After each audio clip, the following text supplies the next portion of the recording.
दिनांक 5 जुलै 2022। मालिक सबको भला करे, सबको खुश रखे। वार मंगळवार।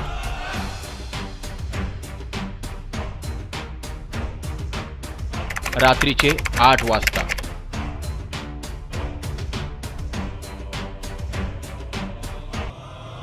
नाशिकच्या येवला तालुक्यामध्ये अफगाण सुफी जरीफ बाबा यांची गोळ्या झाडून हत्या झाली आणि महाराष्ट्रासह देशात एकच खळबळ उडाली।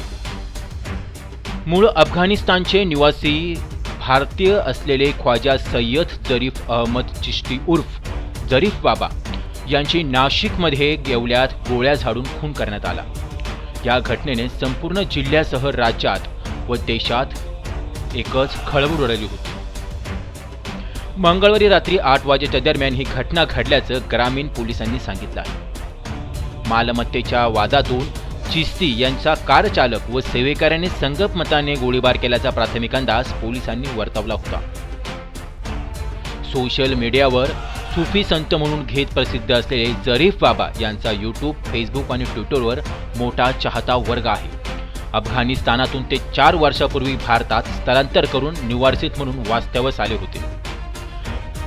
भारत सरकारने यांना निवासित म्हणून राहण्याची परवानगी दिली होती, असं जिल्हा पोलीस अधीक्षक सचिन पाटील यांनी सांगितलं होतं। दरम्यान 2 वर्षानंतर पुन्हा एकदा अफगाण सुफी जरीफ बाबा यांचं नाव आता पुन्हा चर्चेत आलं आहे।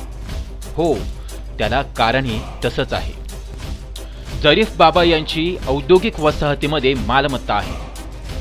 तथाकथित बिल्डर तसेच दलाल आता या मालमत्ता बळकावण्यासाठी उद्योग खात्यासह मंत्रालय स्तरावर खेटा घालत असल्याचं दलालांमध्ये बोललं जात आहे। सय्यद जरीफ चिश्ती बाबा हा कथित धर्मगुरू वावी येथे वास्तव्यास होता। वावीजवळच्या पिंपरवाडी शिवारात त्यांनी सिन्नर शिर्डी महामार्गापासून 1 किलोमीटर आत एक बंगला भाडोत्री घेतला होता। मुंबई येथे व्यवसाय करणाऱ्या एका वकिलाचा हा बंगला होता। या बंगल्यातच आपल्या 2 पुरुष सहकाऱ्यांसोबत तो राहायचा। त्यापैकी एक त्याचा चालक तर गफार दुसरा जवळचा सहकारी होता। या सहकाऱ्यांच्या नावे त्याने परिसरात काही मालमत्ता देखील खरेदी केली होती। तसेच आर्थिक व्यवहारही या सहकाऱ्यांच्या माध्यमातून करण्यात आल्याचं पोलीस तपासात समोर आला होतं। त्यावेळी 3 ते 4 महिन्यांपासून त्याच्यासोबत दाऊदी तिरीना ही 35 वर्षाची महिला देखील राहत होती। ती त्याची तिसरी पत्नी होती।